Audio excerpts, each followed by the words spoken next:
তেস্তায় আবার হরপা বান, ক্ষতিগ্রস্ত কয়েক হাজার বিঘা ধান চাষের জমি। ক্রমেই বাড়ছে তিস্তার জল, যে কোনো মুহূর্তে ভাঙতে পারে বাঁধ, গোটা গ্রাম তলিয়ে যাওয়ার আশঙ্কা করা হচ্ছে। এই মুহূর্তে সেই ছবি আপনাদের দেখাচ্ছি। তিস্তায় আবারও হরপা বান এবং সেক্ষেত্রে ক্ষতিগ্রস্ত কয়েক হাজার বিঘা ধান চাষের জমি। ক্রমেই বাড়ছে তিস্তার জল, যে কোনো মুহূর্তে বাঁধ ভেঙে যেতে পারে এমন আশঙ্কা করা হচ্ছে। গোটা গ্রাম তলিয়ে যেতে পারে এর ফলে। রীতিমতো আতঙ্কে রয়েছেন এলাকাবাসী। আমাদের সঙ্গে সরাসরি রয়েছেন প্রতিনিধি পরিতোষ রায়। পরিতোষ, কি ছবি? আবারও তো তিস্তার জল বাড়ছে, সেক্ষেত্রে আশঙ্কা করা হচ্ছে যে বাঁধ ভেঙে যেতে পারে, গোটা গ্রাম তলিয়ে যেতে পারে। কি ছবি ঠিক এই মুহূর্তে?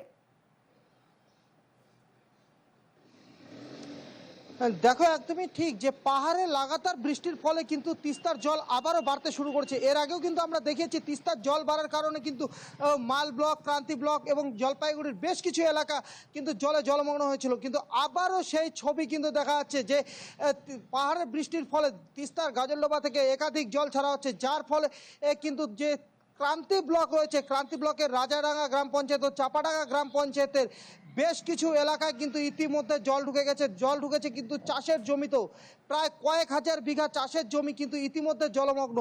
ইতিমধ্যে কিন্তু সেই রাজাডাঙ্গা গ্রাম পঞ্চায়েতের প্রধান ও চাপাডাঙ্গা গ্রাম পঞ্চায়েত প্রধান ঘটনাস্থলে গিয়েছে, সেখানে গিয়ে কিন্তু পরিদর্শন করেছে। তারা কিন্তু নিজেরাও জানাচ্ছেন যে যে পরিমাণে জল আসছে, এতে কিন্তু যে কোনো মুহূর্তে যে তিস্তার যে বাঁধ রয়েছে সেই বাঁধও কিন্তু ভেঙে যেতে পারে। বাঁধ ভেঙে গেলে কিন্তু যে চাপাডাঙ্গা অঞ্চলের বেশ কিছু বিস্তীর্ণ এলাকা রয়েছে, সেই সমস্ত এলাকাতেও জল ঢুকে যাবে। জল ঢুকে গেলে কিন্তু গ্রামের অনেকটাই ক্ষতি হবে বলে তারা কিন্তু আশঙ্কা করছে।